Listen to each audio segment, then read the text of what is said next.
কখনো ভেবে দেখেছেন মানুষকেই এই সংসারে সর্বশ্রেষ্ঠ প্রাণী কেন বলা হয়? অন্য কোনো প্রাণীকে কেন নয়? শুধু কি এই জন্যই আমরা চিন্তা করতে পারি, আমাদের কাছে তীক্ষ্ণ বুদ্ধি রয়েছে, কোনো কিছু আবিষ্কার করতে পারি, সেই কারণেই? তা তো অন্য কোনো প্রাণীর কাছেও থাকতে পারে। এমন কিছু পশুও রয়েছে যাদের কাছে তীক্ষ্ণ বুদ্ধি আছে। তাহলে মানুষ কেন? কারণ মানুষের কাছে এমন কিছু রয়েছে যা অন্য প্রাণীর কাছে নেই। মানবতা। মানবতা যা সর্বপ্রথম এগিয়ে যেতে চাইলেও যদি পথে কেউ ধাক্কা খেয়ে পড়ে যায়, তাকে আগলে রাখতেও জানে। মনে রাখবেন, আপনার সব থেকে বড় পরিচয় আপনার নাম, আপনার সম্পত্তি বা আপনার ধর্মও নয়। আপনার সব থেকে বড় পরিচয় হলো আপনার মানবতা। তাহলে সময় এলে পরে নিজের মানবতার পরিচয় দিন। অন্য মানুষকে সাহায্য করুন, অন্য প্রাণীকে সাহায্য করুন। একা একা পথ চলা হলো পশুদের প্রবৃত্তি। মানুষ হলেন তিনি যিনি অন্যের জন্য প্রাণও দিতে পারেন। মানুষ হলেন তিনি যিনি অন্য মানুষের প্রাণ বাঁচান। সেই মানবতাকে জাগিয়ে তুলুন আর এই জীবন বাঁচতে শুরু করুন। আর হ্যাঁ, আমার সাথে ভালোবেসে বলুন, রাধা রাধা। এই সংসারে মাতা পিতা তার সন্তানকে সব থেকে বড় উপহার কি দিতে পারেন? বৈভব, সুযোগ সুবিধা, বাড়ি, নাকি আশেপাশের পরিবেশ? এই সংসারে মাতা পিতা তার সন্তানকে সব থেকে বড় উপহার শিক্ষা দিতে পারেন, কিন্তু তার জন্য সময়ের প্রয়োজন হয়। এবার এই সময় অত্যন্ত অদ্ভুত। সময়ের ধারণা সবার রয়েছে। কখনো কখনো কিছু কঠিন সময় বরদানের মতো আমাদের সম্মুখে আসে। এরকম কোন সমস্যার কথা যদি আমি বলি, যেমন যুদ্ধ, মহামারী, মহা অসুখ, এরকম সময় আমাদের কাছে যথেষ্ট সময় থাকে। এই সময় আমরা চিন্তা করি, ভয়ভীত হই, কে জানে কত সম্পত্তির ক্ষয়ক্ষতি হবে। এবার এই সময় কিভাবে কাটিয়ে ওঠা যায়? অশুভ চিন্তা তার মনের মধ্যে বাসা বাঁধে। সে বুঝতে পারে না সে কি করবে। আমি বলবো, চিন্তা ত্যাগ করুন, এই ভয়কে ত্যাগ করুন। আর মনে রাখুন একটা গুরুত্বপূর্ণ কথা, যে ঈশ্বর আপনাকে বরদান দিয়েছেন যাতে আপনি নিজের কর্তব্য পূর্ণ করতে পারেন। কর্তব্য, নিজের পরিবারকে সময় দেওয়া, নিজের সন্তানকে শিক্ষা দেওয়া হবে। রাধা রাধা। সকালে উঠে সবার আগে স্নান করেন কেন? বুঝতেই পারে না। কেন কথায় কথায় বারান্দা উঠোন পরিষ্কার করা হয়? বুঝতেই পারে না। অনেক মানুষজন এটাকে ধার্মিক এবং অন্ধবিশ্বাস বলে, কিন্তু যদি আমি আপনাকে সত্যি কথা বলি, প্রত্যেক ধর্ম বিজ্ঞানসম্মত। প্রত্যেক কাজের পেছনে বৈজ্ঞানিক সত্যতা লুকিয়ে রয়েছে, কিন্তু প্রত্যেক মানুষ সেই নিয়ে কতটা ভাবেন, কতটা বোঝেন আর কি পদক্ষেপ নেন তা হলো আলাদা এবং অত্যন্ত গুরুত্বপূর্ণ, কিন্তু তা হলো বিজ্ঞানসম্মত। আজও যখন আমি আগে বাড়ি যাই, মা সবার আগে আমার হাত পা ধুয়ে দেন, তারপর সবকিছু। তাই আপনি পরিচ্ছন্ন থাকুন, তাহলে আপনি সুস্থ থাকবেন। তখনই আপনার মনে ভক্তিভাব আসবে, তখনই এই সমগ্র সংসারকে সামলানোর শক্তি অর্জন করতে পারবেন। তাহলে পরিচ্ছন্ন থাকুন, সব ভালো থাকবে। রাধা রাধা। মানুষের জীবনে স্বচ্ছতার একটা আলাদা গুরুত্ব আছে। যদি আপনি নিজেকে স্বচ্ছ রাখেন, তাহলে আপনার নিজেরও ভালো লাগবে, সামনের ব্যক্তিরও ভালো লাগবে, একটা অন্যরকম প্রভাব পড়বে। কিন্তু একজন শ্রেষ্ঠ ব্যক্তি কিভাবে হয়ে ওঠা সম্ভব? যার মধ্যে গুণ আছে, শিক্ষা আছে, শুভ চেতনা আছে, যিনি সৎকর্ম করেন। কিভাবে হব সেই ব্যক্তি যার মধ্যে জ্ঞান আছে? শুধুমাত্র স্বচ্ছ থাকলে তো তা হওয়া সম্ভব নয়। প্রথমে আপনাকে বুঝতে হবে যে মানুষের মধ্যে চারটি মূল তত্ত্ব আছে। প্রথম হলো তার শরীর, যার দ্বারা উনি যে কোনো কর্ম করে থাকেন। দ্বিতীয় তত্ত্ব হলো তার মন, যার দ্বারা কোনো কর্ম করার জন্য সে নিজেকে প্রেরণা দিতে থাকে। তৃতীয় তত্ত্ব হল বুদ্ধি। যে কর্ম আমরা করতে চাই, যে লক্ষ্যে আমরা পৌঁছতে চাই, সেটা আমরা কিভাবে কোন পথে করব সেটা স্থির করা যায় বুদ্ধি দিয়ে। আর চতুর্থ তত্ত্ব হলো আত্মা। আত্মা হলো এমন এক তত্ত্ব যার কোনো সমাপ্তি নেই। আত্মা হলো অজয়, কিন্তু এরও শুদ্ধিকরণের প্রয়োজন হয়। এই চারটি তত্ত্বের শুদ্ধিকরণ করতে থাকুন, এদের নির্মল রাখুন, শুদ্ধ রাখুন। এবং এটা কিভাবে হবে? শুভ চেতনা দ্বারা, জ্ঞানের দ্বারা, এবং সব থেকে বেশি গুরুত্বপূর্ণ প্রেমের দ্বারা। আসুন আমার সাথে ভালোবেসে বলুন, রাধা রাধা।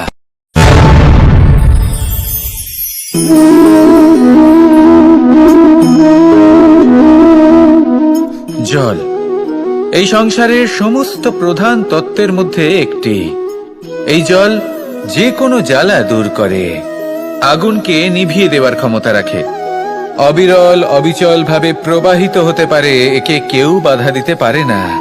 এর পথে বাধা সৃষ্টি করলে নিজের পথ নিজেই খুঁজে নেবে, বা সে নিজেই নিজের পথ বানিয়ে নেবে, কিন্তু কখনো থামবে না। এই জল হলো মহান, আর এর একটা মহান গুণ আছে, এর নিজস্ব কোনো রং নেই। কিন্তু যখন মেঘ থেকে বৃষ্টি রূপে পৃথিবীতে ঝরে পড়ে, তখন সমস্ত সংসারকে রঙিন করে তোলে। যেখানে খরা হয়েছে সেখানে শ্যামল করে তোলে, যে স্থান শ্যামল সেখানে ভিন্ন ভিন্ন প্রকারের পুষ্প ফুটিয়ে তোলে। এই জল, এই জলের মতন আমাদের হতে হবে। ওর যেমন কোনো রং নেই, আমাদেরও যেন কোনো অহংকার না থাকে। শুধু কর্মের এই ধারাতে বইতে থাকুন, এই সংসারের মঙ্গল করতে থাকুন, শ্রেষ্ঠ কর্ম করতে থাকুন। এই সংসারকে এটা বলার কোনো প্রয়োজন নেই যে আপনি কে। আপনি যদি কর্ম করতে থাকেন, তাহলে এই সংসার নিজে থেকেই আপনার মূল্য জানতে পারবে। আর তখন এই মন প্রসন্ন হয়ে বলবে, রাধা রাধা। একদিকে হলো আঙুর, আর অন্যদিকে কিশমিশ। দেখতে গেলে এই দুটোই সবারই খুব প্রিয়, শিশু হোক, যুবক হোক, বা কোনো বৃদ্ধ ব্যক্তি হোক না কেন। আর দেখতে গেলে এই কিশমিশ, এটা আঙুর থেকেই আসে, তারই অন্য একটি রূপ। কিন্তু কখনো হাটে যান আর গিয়ে জিজ্ঞেস করুন যে এই কিশমিশ আর আঙুর, এই দুইয়ের মধ্যে অধিক মূল্য কার? আপনিও নিশ্চয়ই জানবেন যে কিশমিশের মূল্য আঙুরের থেকে অনেক গুণ বেশি। এবার এরকম কেন হয়? এর পেছনে কি কারণ থাকতে পারে? একদিকে হলো সেই আঙুর যা টাটকা অবস্থায় গাছ থেকে পেড়ে খাওয়া যায়, আর অন্যদিকে হলো কিশমিশ যাকে মাসের পর মাস রোদে ফেলে রাখা হয়। একদিকে আঙুর যা কিনা অত্যন্ত রসালো, আর কিশমিশে কোনো রসই নেই।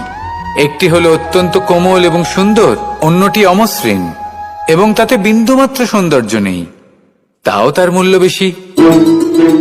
এইসব কেন হয়? এই কারণেই হয় কারণ সেই আঙুর অনেক মাস পর্যন্ত রোদ সহ্য করে থাকে, কষ্ট সহ্য করে থাকে, তবেই সেই আঙুর কিশমিশে পরিণত হয়। এবার জীবনের কড়া রোদ যাকে সহ্য করতে হয়, তার সাথেও এটাই হয়ে থাকে, তারও মূল্য আপনা থেকেই বৃদ্ধি পায়। আপনার জীবনে আপনার গুণ, আপনার প্রতিভা, তা অত্যন্ত গুরুত্বপূর্ণ। কিন্তু যখন আপনি অভিজ্ঞতা লাভ করেন, তখনই সেই অভিজ্ঞতা আপনার গুণ এবং প্রতিভাকে আরো অনেক বেশি শ্রেষ্ঠ করে তোলে। তাই জীবনের কঠোর রোদের মধ্যেও দাঁড়িয়ে থাকাটা শিখে নিন, সাহসের সাথে কঠিন পরিস্থিতির সম্মুখীন হওয়াটা শিখে নিন। ঠিক এইভাবেই অভিজ্ঞতা লাভ করতে হয়, আর এই অভিজ্ঞতা আপনার মূল্য বৃদ্ধি করতেই থাকবে, করতেই থাকবে। আর তখন এই মন প্রসন্ন হয়ে বলবে, রাধা রাধা। জীবনে আমরা সবাই, এই সংসারে প্রত্যেকেই শুধুমাত্র ওপরে উঠতে চায়, এমন কেউ নেই যে নিচে পড়তে চায়। কিন্তু আপনাকে যদি সত্যের সাথে পরিচয় করাই, তাহলে নিচে পড়া অত্যন্ত আবশ্যক। যখন আপনি নিচে পড়েন, তখন সর্বপ্রথম আপনার মনে পড়ে ওপরে যখন ছিলেন, সেই স্থান, সেই সময় এবং তার গুরুত্ব কি ছিল, তার থেকেও বড় শিক্ষা আপনার যখন পতন ঘটে তখন আপনি বুঝতে পারেন আপনার আপনকে আর আপনার কিভাবে পার করানো যেতে পারে। কিন্তু যদি আমি আপনাকে আসল সত্যি বলি, তাহলে অসফলতার কারণ পরিস্থিতি নয়, সেই পরিস্থিতিকে স্বীকার করে নেওয়া। প্রত্যেকের জীবনে এরকম সময়ে অবশ্যই আসে যখন আমরা চাইলেও পরিস্থিতিকে পাল্টাতে পারি না, পরিস্থিতিকে পাল্টানো অসম্ভব হয়ে ওঠে। এরকম সময়ে একটাই উপায় আছে, পরিস্থিতিকে নয়, মনস্থিতিকে বদলান, আর দেখবেন সবকিছু ভালো হবে। কারণ এই মনস্থিতি আপনার জীবনের সব থেকে বড় সম্বল, সব থেকে বড় সাথী। দেখুন, অপবাদ, অসফলতা প্রত্যেকের জীবনের একটা অংশ অবশ্যই, কিন্তু আপনাকে নিরন্তর চেষ্টা করে যেতে হবে, পুনরায় ঘুরে দাঁড়িয়ে এগিয়ে যেতে হবে, তবেই সফলতা আসবে। যদি এতই সহজ হতো সফল হওয়া, তাহলে সবাই সফল হতো, তাই তো? রাধা রাধা। বন্ধুত্ব, সংসারের সব থেকে বড় সম্পর্ক এই বন্ধুত্ব। জীবনে মা, বাবা, ভাই, বোন, এইসব সম্পর্ক আমরা বাঁচতে পারি না, কারণ এগুলি আমরা জন্মের সাথেই পাই। কিন্তু বন্ধুত্ব একটাই এমন সম্পর্ক যেটা আমরা বাছাই করতে পারি, যা আমরা বানাই, যা আমরা এগিয়ে নিয়ে যাই। তাই এই বন্ধুত্ব নিয়ে গর্ব করুন। যাকে আপনি বন্ধু বেছেছেন তাকে নিয়ে গর্ব করুন।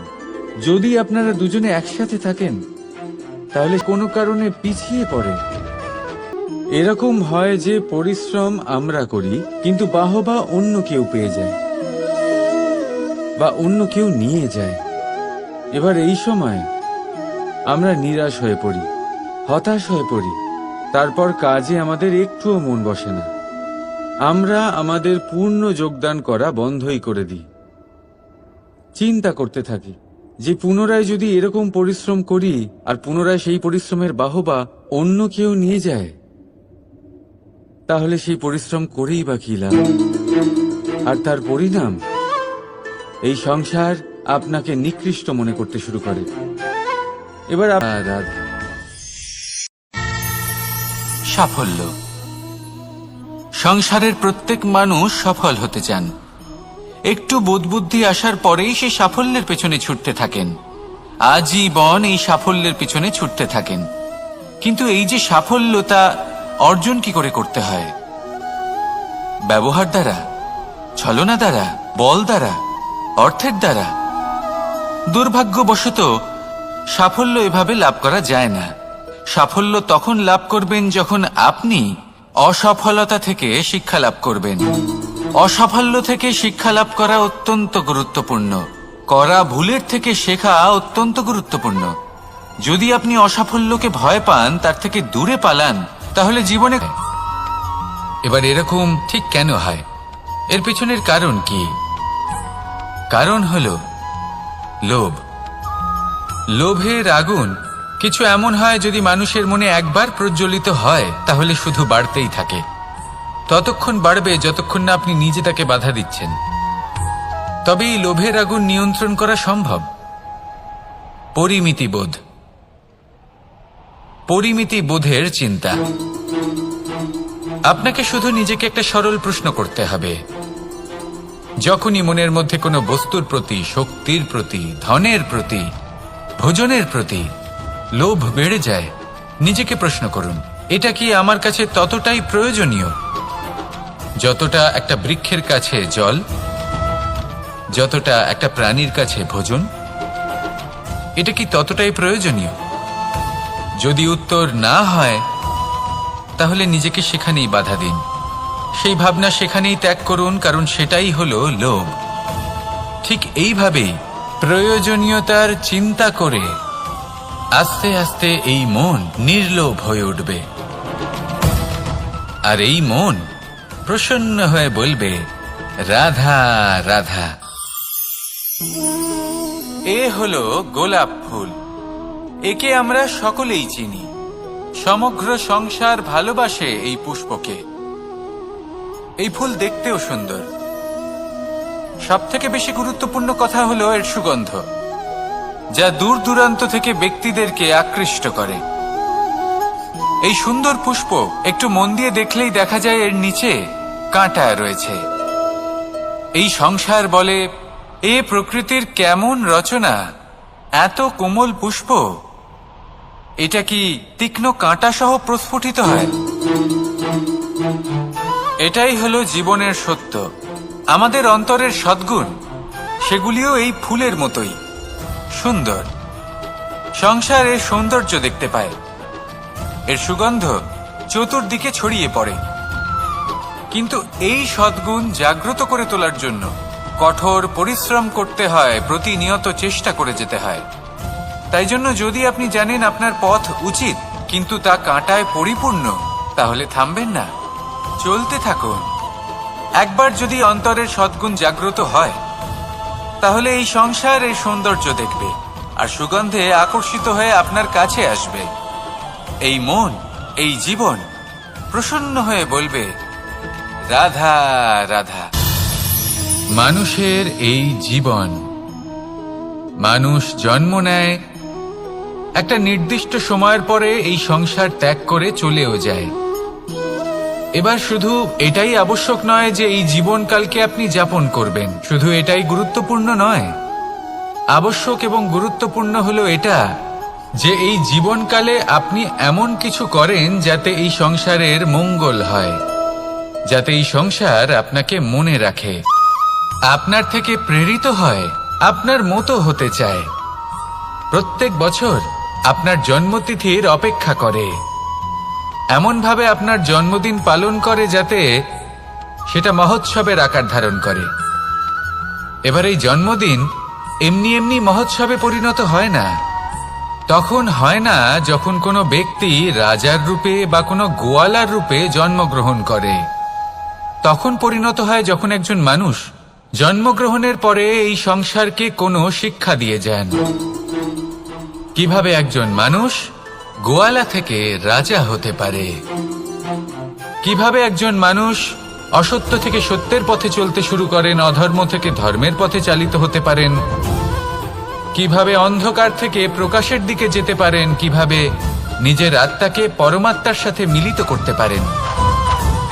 তা সে রামনবমী হোক বা জন্মাষ্টমী হোক, তাদের জীবনের সাথে জড়িত প্রত্যেক মুহূর্ত একটা পরবের আকার ধারণ করে। তাহলে আপনিও এইভাবে নিজের জীবন যাপন করতে থাকুন। এই সংসারে শুধু ভালোবাসা বিতরণ করুন, কিছুটা এমন ভাবে বিতরণ করুন যাতে আপনি এই সংসার থেকে চলে যাওয়ার পরেও এই সংসারে আপনি শুধুই ভালোবাসা বিতরণ করতে পারেন।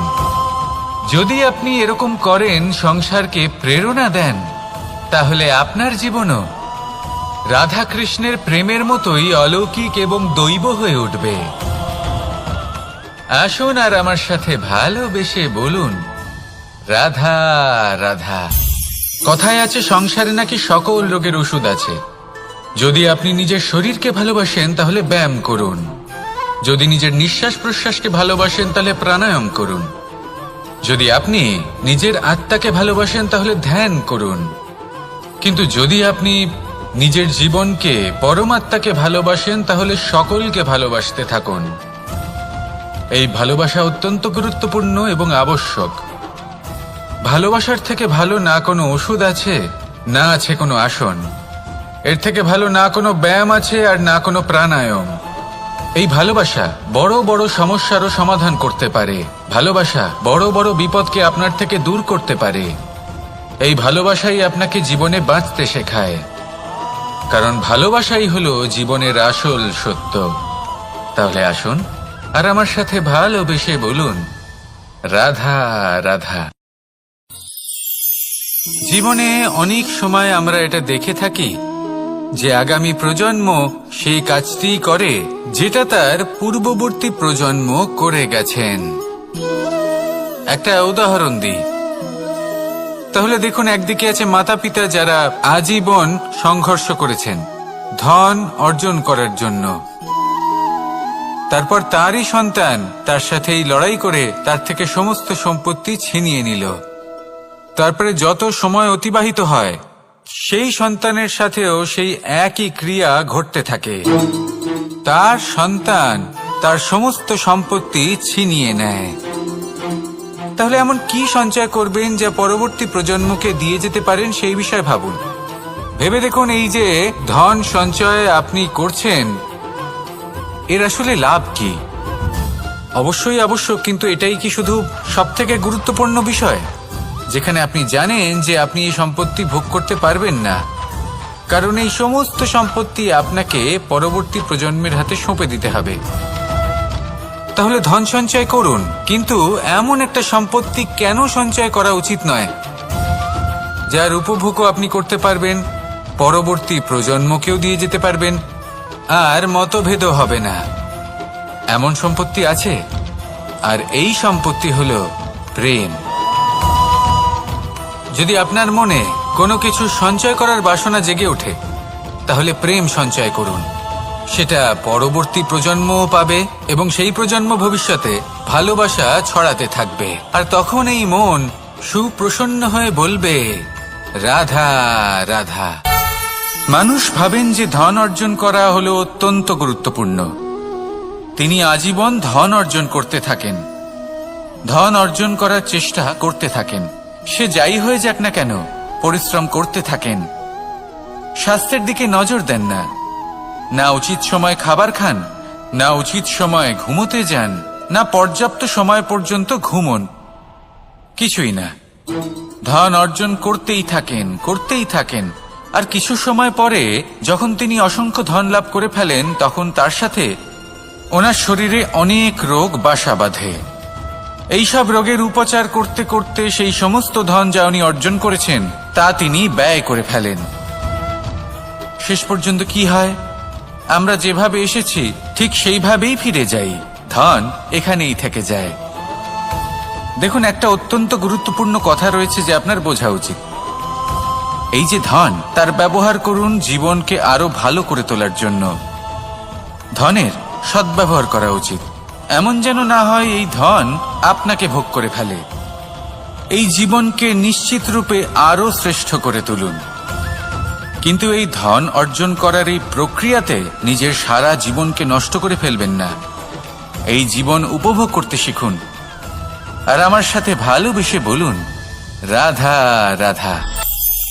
কখনো ভেবে দেখেছেন মানুষকেই এই সংসারে সর্বশ্রেষ্ঠ প্রাণী কেন বলা হয়? অন্য কোনো প্রাণীকে কেন নয়?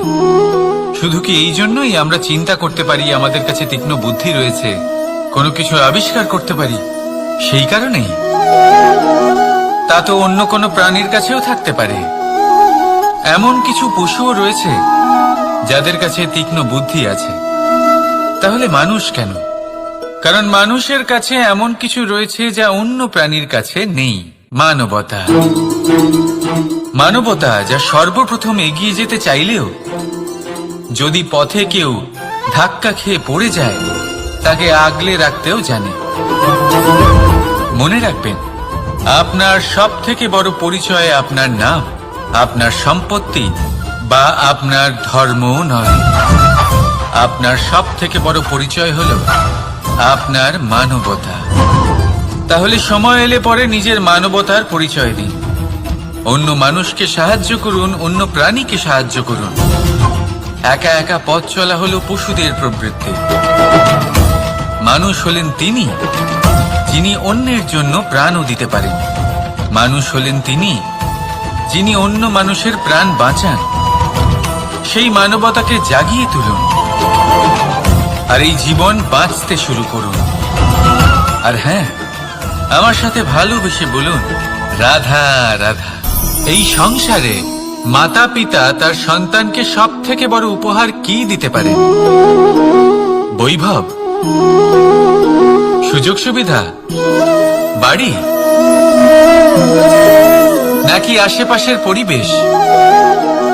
এই সংসারে মাতা পিতা তার সন্তানকে সব থেকে বড় উপহার শিক্ষা দিতে পারেন, কিন্তু তার জন্য সময়ের প্রয়োজন হয়। এবার এই সময় অত্যন্ত অদ্ভুত। সময়ের ধারণা সবার রয়েছে। কখনো কখনো কিছু কঠিন সময় বরদানের মতো আমাদের সম্মুখে আসে। এরকম কোন সমস্যার কথা যদি আমি বলি, যেমন যুদ্ধ, মহামারী, মহা অসুখ, এরকম সময় আমাদের কাছে যথেষ্ট সময় থাকে। এই সময় আমরা চিন্তা করি, ভয়ভীত হই, কে জানে কত সম্পত্তির ক্ষয়ক্ষতি হবে। এবার এই সময় কিভাবে কাটিয়ে ওঠা যায়? অশুভ চিন্তা তার মনের মধ্যে বাসা বাঁধে, সে বুঝতে পারে না সে কি করবে। আমি বলবো চিন্তা ত্যাগ করুন, এই ভয়কে ত্যাগ করুন। আর মনে রাখুন একটা গুরুত্বপূর্ণ কথা, যে ঈশ্বর আপনাকে বরদান দিয়েছেন যাতে আপনি নিজের কর্তব্য পূর্ণ করতে পারেন। কর্তব্য, নিজের পরিবারকে সময় দেওয়া, নিজের সন্তানকে শিক্ষা দেওয়া, তাদের সাথে বসুন, কথাবার্তা বলুন, আলোচনা করুন। কিছু কথা তারা বলবে, কিছু আপনি বলবেন, কিছু আপনি শিখবেন, কিছু তারা শিখবে। তাদের সাথে খেলা করুন, তাদের সাথে পূর্বপুরুষের গল্প করুন। এইসব করলে তাতে না শুধু তাদের ভবিষ্যৎ উজ্জ্বল হবে, বরং আপনিও সন্তুষ্টি পাবেন। ভয়ভীত হবেন না। আজ বর্তমানে আপনি কি করতে পারেন যাতে আপনার বর্তমান সঠিক হবে এবং ভবিষ্যৎ উজ্জ্বল হবে, তাতে একাগ্র হন। সব কিছু শুভ হবে। রাধা রাধা। সকালে উঠে সবার আগে স্নান করেন। কেন? বুঝতেই পারে না। কেন কথায় কথায় বারান্দা উঠোন পরিষ্কার করা হয়? বুঝতেই পারে না। অনেক মানুষজন এটাকে ধার্মিক এবং অন্ধবিশ্বাস বলে, কিন্তু যদি আমি আপনাকে সত্যি কথা বলি, প্রত্যেক ধর্ম বিজ্ঞানসম্মত। প্রত্যেক কাজের পেছনে বৈজ্ঞানিক সত্যতা লুকিয়ে রয়েছে, কিন্তু প্রত্যেক মানুষ সেই নিয়ে কতটা ভাবেন, কতটা বোঝেন আর কি পদক্ষেপ নেন তা হলো আলাদা এবং অত্যন্ত গুরুত্বপূর্ণ, কিন্তু তা হলো বিজ্ঞানসম্মত। আজও যখন আমি আগে বাড়ি যাই, মা সবার আগে আমার হাত পা ধুয়ে দেন, তারপর সবকিছু। তাই আপনি পরিচ্ছন্ন থাকুন, তাহলে আপনি সুস্থ থাকবেন। তখনই আপনার মনে ভক্তিভাব আসবে, তখনই এই সমগ্র সংসারকে সামলানোর শক্তি অর্জন করতে পারবেন। তাহলে পরিচ্ছন্ন থাকুন, সব ভালো থাকবে। রাধা রাধা। মানুষের জীবনে স্বচ্ছতার একটা আলাদা গুরুত্ব আছে। যদি আপনি নিজেকে স্বচ্ছ রাখেন, তাহলে আপনার নিজেরও ভালো লাগবে, সামনের ব্যক্তিরও ভালো লাগবে, একটা অন্যরকম প্রভাব পড়বে। কিন্তু একজন শ্রেষ্ঠ ব্যক্তি কিভাবে হয়ে ওঠা সম্ভব? যার মধ্যে গুণ আছে, শিক্ষা আছে, শুভ চেতনা আছে, যিনি সৎকর্ম করেন। কিভাবে হব সেই ব্যক্তি যার মধ্যে জ্ঞান আছে? শুধুমাত্র স্বচ্ছ থাকলে তো তা হওয়া সম্ভব নয়। প্রথমে আপনাকে বুঝতে হবে যে মানুষের মধ্যে চারটি মূল তত্ত্ব আছে। প্রথম হলো তার শরীর, যার দ্বারা উনি যে কোনো কর্ম করে থাকেন। দ্বিতীয় তত্ত্ব হলো তার মন, যার দ্বারা কোনো কর্ম করার জন্য সে নিজেকে প্রেরণা দিতে থাকে। তৃতীয় তত্ত্ব হলো বুদ্ধি, যে কর্ম আমরা করতে চাই, যে লক্ষ্যে আমরা পৌঁছতে চাই, সেটা আমরা কিভাবে কোন পথে করব সেটা স্থির করা যায় বুদ্ধি দিয়ে। আর চতুর্থ তত্ত্ব হলো আত্মা। আত্মা হলো এমন এক তত্ত্ব যার কোনো সমাপ্তি নেই। আত্মা হলো অজয়, কিন্তু এরও শুদ্ধিকরণের প্রয়োজন হয়। এই চারটি তত্ত্বের শুদ্ধিকরণ করতে থাকুন, এতে নির্মল রাখুন, শুদ্ধ রাখুন। এবং এটা কিভাবে হবে? শুভ চেতনা দ্বারা, জ্ঞানের দ্বারা, এবং সব থেকে বেশি গুরুত্বপূর্ণ প্রেমের দ্বারা। আসুন আমার সাথে ভালোবেসে বলুন, রাধা রাধা।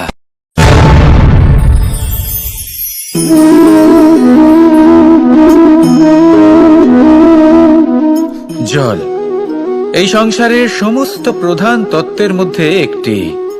এই জল যে কোনো জ্বালা দূর করে, আগুনকে নিভিয়ে দেওয়ার ক্ষমতা রাখে, অবিরল অবিচল ভাবে প্রবাহিত হতে পারে, একে কেউ বাধা দিতে পারে না। এর পথে বাধা সৃষ্টি করলে নিজের পথ নিজেই খুঁজে নেবে, বা সে নিজেই নিজের পথ বানিয়ে নেবে, কিন্তু কখনো থামবে না। এই জল হলো মহান, আর এর একটা মহান গুণ আছে, এর নিজস্ব কোনো রং নেই। কিন্তু যখন মেঘ থেকে বৃষ্টিরূপে পৃথিবীতে ঝরে পড়ে, তখন সমস্ত সংসারকে রঙিন করে তোলে। যেখানে খরা হয়েছে সেখানে শ্যামল করে তোলে। যে স্থান শ্যামল সেখানে ভিন্ন ভিন্ন প্রকারের পুষ্প ফুটিয়ে তোলে। এই জলের মতন আমাদের হতে হবে। ওর যেমন কোনো রং নেই, আমাদেরও যেন কোনো অহংকার না থাকে। শুধু কর্মের এই ধারাতে বইতে থাকুন, এই সংসারের মঙ্গল করতে থাকুন, শ্রেষ্ঠ কর্ম করতে থাকুন। এই সংসারকে এটা বলার কোনো প্রয়োজন নেই যে আপনি কে। আপনি যদি কর্ম করতে থাকেন তাহলে এই সংসার নিজে থেকেই আপনার মূল্য জানতে পারবে। আর তখন এই মন প্রসন্ন হয়ে বলবে, রাধা রাধা। একদিকে হলো আঙুর আর অন্যদিকে কিশমিশ। দেখতে গেলে এই দুটোই সবারই খুব প্রিয়। শিশু হোক, যুবক হোক বা কোনো বৃদ্ধ ব্যক্তি হোক না কেন। আর দেখতে গেলে এই কিশমিশ এটা আঙুর থেকেই আসে, তারই অন্য একটি রূপ। কিন্তু কখনো হাটে যান আর গিয়ে জিজ্ঞেস করুন যে এই কিশমিশ আর আঙুর এই দুইয়ের মধ্যে অধিক মূল্য কার। আপনিও নিশ্চয়ই জানবেন যে কিশমিশের মূল্য আঙুরের থেকে অনেক গুণ বেশি। এবার এরকম কেন হয়? এর পেছনে কি কারণ থাকতে পারে? একদিকে হলো সেই আঙুর যা টাটকা অবস্থায় গাছ থেকে পেড়ে খাওয়া যায়, আর অন্যদিকে হলো কিশমিশ যাকে মাসের পর মাস রোদে ফেলে রাখা হয়। একদিকে আঙুর যা কিনা অত্যন্ত রসালো, আর কিশমিশে কোনো রসই নেই। একটি হলো অত্যন্ত কোমল এবং সুন্দর, অন্যটি অমসৃণ এবং তাতে বিন্দুমাত্র সৌন্দর্য নেই, তাও তার মূল্য বেশি। এইসব কেন হয়? এই কারণেই হয় কারণ সেই আঙুর অনেক মাস পর্যন্ত রোদ সহ্য করে থাকে, কষ্ট সহ্য করে থাকে, তবেই সেই আঙুর কিশমিশে পরিণত হয়। এবার জীবনের কড়া রোদ যাকে সহ্য করতে হয় তার সাথেও এটাই হয়ে থাকে, তারও মূল্য আপনা থেকেই বৃদ্ধি পায়। আপনার জীবনে আপনার গুণ, আপনার প্রতিভা তা অত্যন্ত গুরুত্বপূর্ণ। কিন্তু যখন আপনি অভিজ্ঞতা লাভ করেন তখনই সেই অভিজ্ঞতা আপনার গুণ এবং প্রতিভাকে আরো অনেক বেশি শ্রেষ্ঠ করে তোলে। তাই জীবনের কঠোর রোদের মধ্যেও দাঁড়িয়ে থাকাটা শিখে নিন, সাহসের সাথে কঠিন পরিস্থিতির সম্মুখীন হওয়াটা শিখে নিন। ঠিক এইভাবেই অভিজ্ঞতা লাভ করতে হয়, আর এই অভিজ্ঞতা আপনার মূল্য বৃদ্ধি করতেই থাকবে, করতেই থাকবে। আর তখন এই মন প্রসন্ন হয়ে বলবে, রাধা রাধা। জীবনে আমরা সবাই, এই সংসারে প্রত্যেকেই শুধুমাত্র ওপরে উঠতে চায়। এমন কেউ নেই যে নিচে পড়তে চায়। কিন্তু আপনাকে যদি সত্যের সাথে পরিচয় করাই তাহলে নিচে পড়া অত্যন্ত আবশ্যক। যখন আপনি নিচে পড়েন তখন সর্বপ্রথম আপনার মনে পড়ে ওপরে যখন ছিলেন সেই স্থান, সেই সময় এবং তার গুরুত্ব কি ছিল। তার থেকেও বড় শিক্ষা, আপনার যখন পতন ঘটে তখন আপনি বুঝতে পারেন আপনার আপনকে, আর কখনো ভয় পাবেন না। এটা আপনাকে জীবনের খুব বড় এক শিক্ষা দিয়ে যায়। রাধা রাধা। ব্যক্তি কখন সফল হয়, কখন অসফল, কখন ক্ষতি হয়, কখন লাভ, কখন জয় হয়, কখন পরাজয়, এসব কিসের উপরে নির্ভরশীল? বেশিরভাগ লোকেই বলবেন পরিস্থিতির ওপর, আর সেটা ঠিকও। যদি বাইরে বর্ষার পরিবেশ থাকে তবে সেখানে বস্ত্র কিভাবে শুকোতে পারে? যদি ঝড়ের পরিবেশ থাকে তাহলে নৌকা কিভাবে পার করানো যেতে পারে? কিন্তু যদি আমি আপনাকে আসল সত্যি বলি, তাহলে অসফলতার কারণ পরিস্থিতি নয়, সেই পরিস্থিতিকে স্বীকার করে নেওয়া। প্রত্যেকের জীবনে এরকম সময় অবশ্যই আসে যখন আমরা চাইলেও পরিস্থিতিকে পাল্টাতে পারি না। পরিস্থিতিকে পাল্টানো অসম্ভব হয়ে ওঠে। এরকম সময় একটাই উপায় আছে, পরিস্থিতিকে নয়, মনস্থিতিকে বদলান, আর দেখবেন সবকিছু ভালো হবে। কারণ এই মনস্থিতি আপনার জীবনের সব থেকে বড় সম্বল, সব থেকে বড় সাথী। দেখুন, অপবাদ, অসফলতা প্রত্যেকের জীবনের একটা অংশ অবশ্যই, কিন্তু আপনাকে নিরন্তর চেষ্টা করে যেতে হবে। পুনরায় ঘুরে দাঁড়িয়ে এগিয়ে যেতে হবে, তবেই সফলতা আসবে। যদি এতই সহজ হতো সফল হওয়া, তাহলে সবাই সফল হতো, তাই তো? রাধা রাধা।